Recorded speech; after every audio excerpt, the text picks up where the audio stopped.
Doctors ने मुझे बोल दिया था कि you have a one way ticket और किसी टाइम भी फ्लाइट आ सकती है। किसी ने कहा कि आप एक सोर्ड की टिप पे बैठे हो और किसी टाइम वो सोर्ड आपके अंदर पियर्स कर सकती है। आर्मी के डॉक्टर्स ने मुझे डेंजरसली इल लिस्ट पे डाल दिया था, जिसका मतलब किसी दिन भी कुछ भी हो सकता है। इस हालात में डॉक्टर ने मुझे बोला कि कोई भी ऑल्टरनेट थेरेपी करना चाहते हो तो करो। तो मैंने हर तरह की थेरेपीज दुनिया की ट्राई की, water therapy, magnet therapy, colour therapy, गले में माला डाली, बहुत कुछ किया, कुछ नहीं हुआ। 1 महीना मेरा बिलिरुबिन काउंट 22 पे रहा। तब एक डॉक्टर थी हमारी एयरफोर्स में, उनके हस्बैंड एयर मार्शल थे, वो गुरुजी की जलंधर से भगत थी। उन्होंने कहा कि एक गुरुजी यहाँ आए हैं, वो हमारे गुरुजी हैं, अगर आप ठीक समझो तो मैं आपको गुरुजी के यहाँ लेके जा सकती हूँ, मगर 15 किलोमीटर की ड्राइव है और एज अ डॉक्टर मैं कह दूं कि वो ड्राइव आपको करनी नहीं चाहिए। मैंने कहा नहीं, मैं जरूर जाऊंगा। गुरुजी नए नए पहली बार उन्होंने अपना मंदिर ग्रेटर कैलाश में बनाया था, एक बेसमेंट में घर में, मुझको वहां लेके गए। मैं ज्यों बेसमेंट की स्टेयर से उतरा तो मैंने सामने गुरुजी को देखा और मैं गुरुजी को देखता ही रहा और मैं चलता गया गुरुजी के पास। ज्यों मैंने गुरुजी के पांव छुए, गुरुजी ने अपना हाथ मेरे सिर पे रखा और एकदम कह दिया, कुछ मंत्र बोले और एकदम कह दिया, चोपड़ा तेनों मैं ठीक करता। I thought I was greatly blessed, but being a military man I was not sure कि ये जो गुरुजी ने कहा है ये वाकई होगा या नहीं होगा। गुरुजी ने कहा एक साइड में बैठ जा, मैं बैठ गया। डॉक्टर ने मेरे साथ बैठी थी, वो बोली कि ये साइड में बैठना भी आपके लिए अच्छा नहीं है इस हालात में, मगर चॉइस आपकी है। मैं बैठा रहा। फिर 15-20 मिनट के बाद गुरुजी ने अमृत बनाना शुरू किया। एक के बाद एक गुरुजी अपने हाथ से मुझे अमृत का गिलास देने लगे। एक एक गिलास 250 ml का होता है, स्टील का गिलास। 8 गिलास अमृत के गुरुजी ने एक के बाद एक मुझको पिला दिए, औरों को भी पिलाए। उसके बाद गुरुजी ने कहा बैठा रहे। थोड़ी देर बाद लंगर शुरू हुआ। लंगर में देसी घी वगैरह डला होता है। वो जो मेरे साथ डॉक्टर बैठी थी बोली कि तुम्हारे लिए देसी घी ठीक नहीं है। मैं डॉक्टर की तरफ से बोल रही हूँ, मगर it is between you and your faith in Guruji. आप डिसाइड करिए कि आपने ये लंगर खाना कि नहीं खाना। मैंने कहा मैं खाऊंगा। मैंने खाना शुरू किया। थोड़ी देर बाद गुरुजी मेरे पास आके खड़े हो गए और गुरुजी ने अपने हाथ से मुझको रोटी देनी शुरू कर दी। नॉर्मली 2 रोटियां खाते हैं, गुरुजी ने तीसरी फिर चौथी रोटी खिलाई मुझको। मैंने खाया। फिर बोले गुरुजी चल उठ, काफी हो गया, हम तो जा। परसों आई, फौजी हैं, टेस्ट करा के आई। मैंने कहा जी गुरुजी। मैं गया। अगले दिन मैंने टेस्ट कराया और मैं नेक्स्ट डे मेरे को रिजल्ट मिला। 1 दिन लगता है रिजल्ट लेने के लिए, और मैं रिजल्ट देखा तो मेरा बिलिरुबिन काउंट स्टीपली नीचे आ चुका था। मैं गुरुजी के पास गया। मैंने गुरुजी देख लिया कमाल, गुरुजी ने बोला। मैं कहा जी गुरुजी।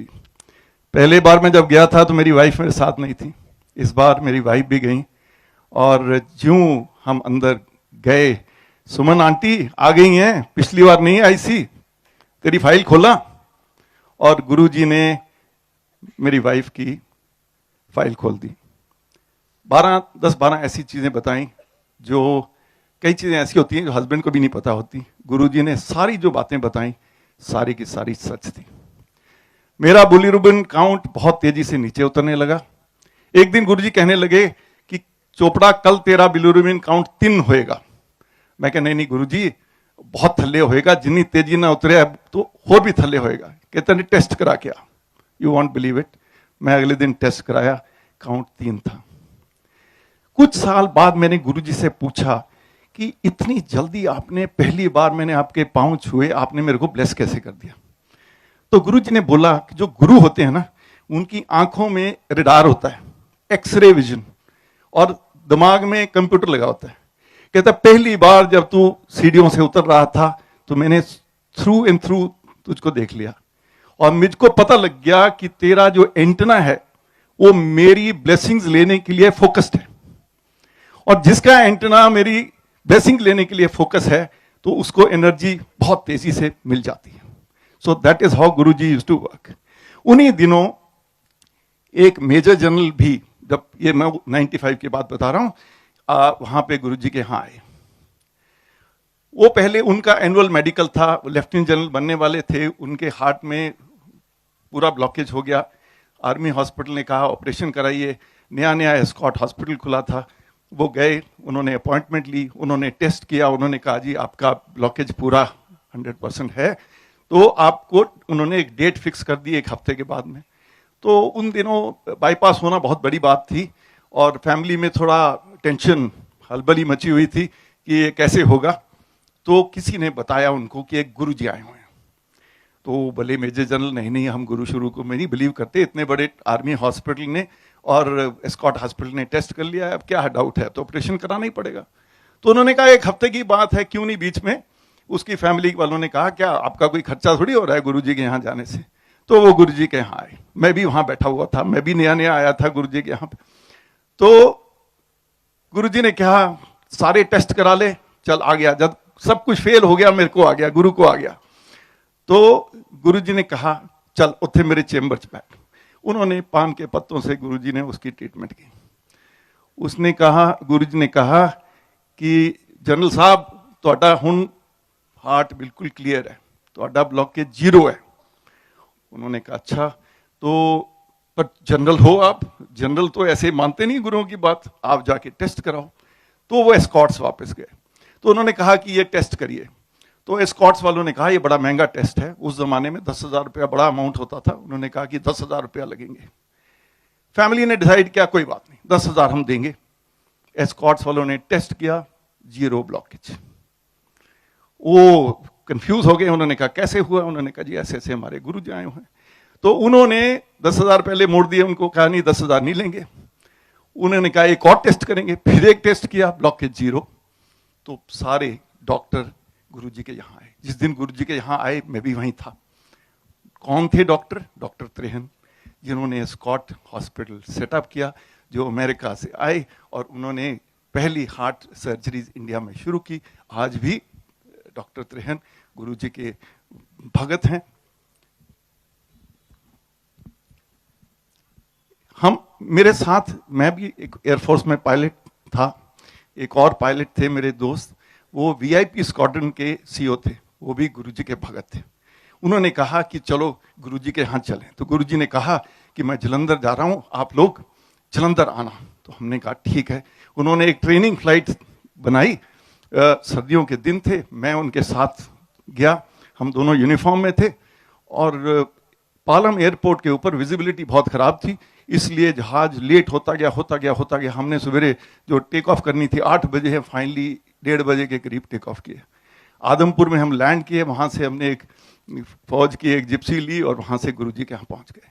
अब गुरुजी को सुबह से पता था कि ये पायलट दोनों आने वाले हैं मेरे पास। तो गुरुजी ने अपनी सारी संगत को बोल रखा था आज वो पायलट आने वाले हैं, 10 बजे आएंगे, ये करेंगे वो करेंगे। गुरुजी बातें कर रहे थे। फिर जब हम पहुंचे 4 बजे तो गुरुजी रेस्ट कर रहे थे। तो गुरुजी ने कहा, गुरुजी थोड़ी देर बाद बाहर आए, आ गए हो, इतनी देर कर देती, क्यों इतनी लेट आए हो। तो हमने कहा गुरुजी ऐसे ऐसे हो गया, लेट हो गए, चलो बैठे रहो। अब हमारे को जिस बेस से हम लैंड किए थे आदमपुर, उन्होंने कहा था हमारे को कि आपको 5:30 से बाद टेक ऑफ नहीं करने देंगे क्योंकि अंधेरा हो जाएगा और इसलिए टेक ऑफ आपको अगले दिन करने पड़ेगी। तो जब हम घड़ी देख रहे थे अपनी, तो गुरुजी ने कहा घड़ी ना देखो, आज नहीं जान देना तो मैं। हमने कहा ठीक है, गुरुजी का ऑर्डर है, तो हमने कहा रात यहीं काट लेंगे। फिर 8 बजे गुरुजी ने 2 मिठाई के डब्बे, 2 साड़ियां मंगवाई, ये आंटियों के लिए, हमको दे दी, हुण जाओ। ਅਸੀਂ ਕਿਹਾ ਗੁਰੂ ਜੀ ਅਸੀਂ ਨਹੀਂ ਜਾਣਾ, ਹੁਣ ਅਸੀਂ ਕਿੱਥੇ ਜਾਣਾ ਹੈ, ਹੁਣ ਤਾਂ ਕੱਲ ਹੀ ਸਵੇਰੇ ਜਾਣਾ है, ਅਸੀਂ ਤਾਂ ਫਿਰ ਰਾਤ ਇੱਥੇ ਕੱਟਾਂਗੇ ਤੁਹਾਡੇ। ना ਹੁਣ ਤੁਸੀਂ जाओ। हम गए 9:15 हम आदमपुर बेस पहुंचे और देखते हैं कि वहाँ पे बेस कमांडर बाहर खड़ा है। बेस कमांडर ने हमें कहा कि दिल्ली से स्पेशल क्लियरेंस आई है आपकी टेक ऑफ के लिए, रनवे की लाइटें ऑन हैं और आपका जहाज तैयार करवा दिया हमने, आप टेक ऑफ करिए, जाइए। रात को 10 बजे हमने टेक ऑफ की, 11 बजे हम यहाँ पहुंचे।